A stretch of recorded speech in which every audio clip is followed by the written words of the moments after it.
an article that our colleague John McAvoy published says two-fifths of Keir Starmer's cabinet have been funded by pro-Israel lobbyists. And Matt, you did another article. This was actually 2 years ago. You were already on the case. It says revealed third of cabinet, including Boris Johnson, has been funded by Israel or pro-Israel lobby groups. So do you think this is perhaps a reason why, Matt, that we see the UK government policy is so skewed towards one side of the conflict? Yeah, I mean, there's two arguments for why there's such undying support for Israel in London, but also Washington and parts of Europe. One is that Israel is a sort of imperial outpost and provides a landing strip and lots of other functions for the Western Empire. And I think that probably was true for quite a while, but I don't think that's the main reason now. I think that the main reason, because as you said, even maybe when that was more the case, there was a more balanced policy towards Israel. Now it's just so tilted one way; it's absurd.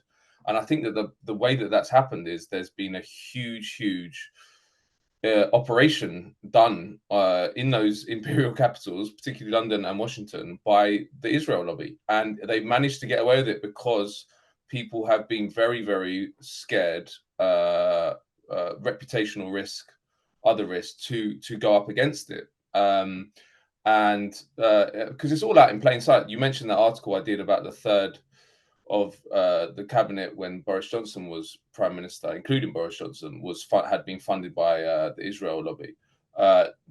No one covered that. It's never been in the mainstream media. It was just out there, ready to be picked up. I think that has changed recently. I think that this current conflict, because it's so barbaric, and the propaganda we've had to submit to from the media, but also from the political class, is so obviously contradicted by what's happening on the ground in Gaza that I think that kind of contradiction is hard to is not holding anymore. But I think that to directly answer your question, I think it is the power of the Israel lobby, and I think it's extremely powerful in the UK, and it's across the political spectrum, as you mentioned. So the Conservative Friends of Israel is the main body which cultivates conservative politicians, and they've said previously that 80% of Conservative MPs are members. Now, importantly, they don't reveal their funders and never have.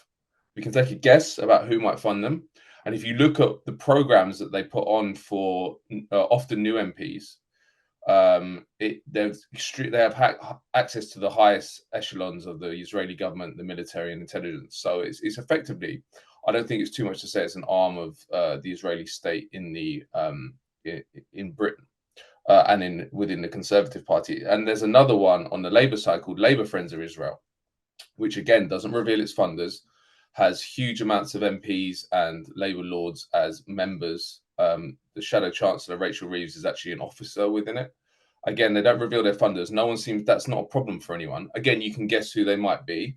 And the way that those two institutions operate is that they cultivate MPs very early on in their careers. So the story I did recently was about how James Cleverly, who was formerly the Foreign Secretary, has just become Home Secretary, but he was Foreign Secretary for a large part of this crisis, and Suella Braverman, who was Home Secretary.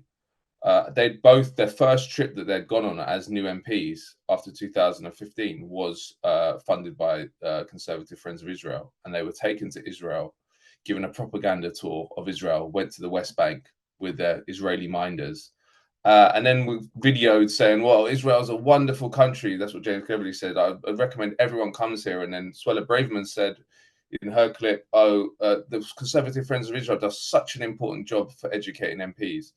And the Labour Friends of Israel does the same thing. So you've got this whole machine which is set up to cultivate a political class across the spectrum that gives undying support to Israel. And that is the major problem that we have. And I think that is the one that going forward that needs to be exposed. And I think that people need to be braver, because I understand what the sensitivities around the history of anti-Semitism in Europe and certain anti-Semitic tropes, but the fears around those sensitivities, which are exploited, by the way, by the Israel lobby themselves, has stopped people wanting to really analyze the pressure points that are put on the political class in this country. I would say as well, just it also goes for the US lobby or the US influence in Britain. Hardly, again, we've done at Declassified nearly all the work on what the US military and intelligence presence is in the UK in recent years. In fact, we've got 12,000 US troops in this country that no one's ever mentioned in the mainstream media. Literally, that figure has never been mentioned in the mainstream media. So it is part of a general problem with the media, but I think that things need to change now, and I think that that's why we have such undying support. Well, just as you mentioned there, Matt, some of this evidence is there, but just doesn't get picked up on. I mean, for me, one of the most compelling articles you wrote about this issue was former British minister, the Israelis think they control the Foreign Office, and they do. And that was a quote from Alan Duncan, who was a foreign minister, UK foreign minister. He wrote it in his memoirs, and he was subject to an attempt by the Israeli embassy to smear him effectively and get him removed from that position because they were so concerned about his sympathies to the Arab world. He was seen as more on the kind of pro-Arabist tradition, when there used to be this divide in Whitehall. So I urge people who might think, oh, that this Israel lobby idea is a bit kind of conspiratorial, to actually read that article, because that is coming directly from the horse's mouth from a British government minister who saw this firsthand, the amount of power that the Israel lobby now have on British foreign policy. And actually, for me, looking back at some of our coverage of the war in Yemen, where we were very focused on the role that the arms industry played, BAE Systems in particular, the amount of money they were making from arming the Saudi Air Force, which was brutally bombarding Yemen. We were very focused on the revolving door between the arms industry and ministers. But then there were statements that I think, particularly when James Cleverly was Foreign Secretary, he would make, saying, we need to do this because the Houthis, the rebel group in Yemen that Saudi was bombing, they're an Iran-backed group. And I was kind of thinking, why is he so focused on the Iran angle? Because in my mind, Iran isn't necessarily a direct threat to the UK. It's a direct threat to Israel.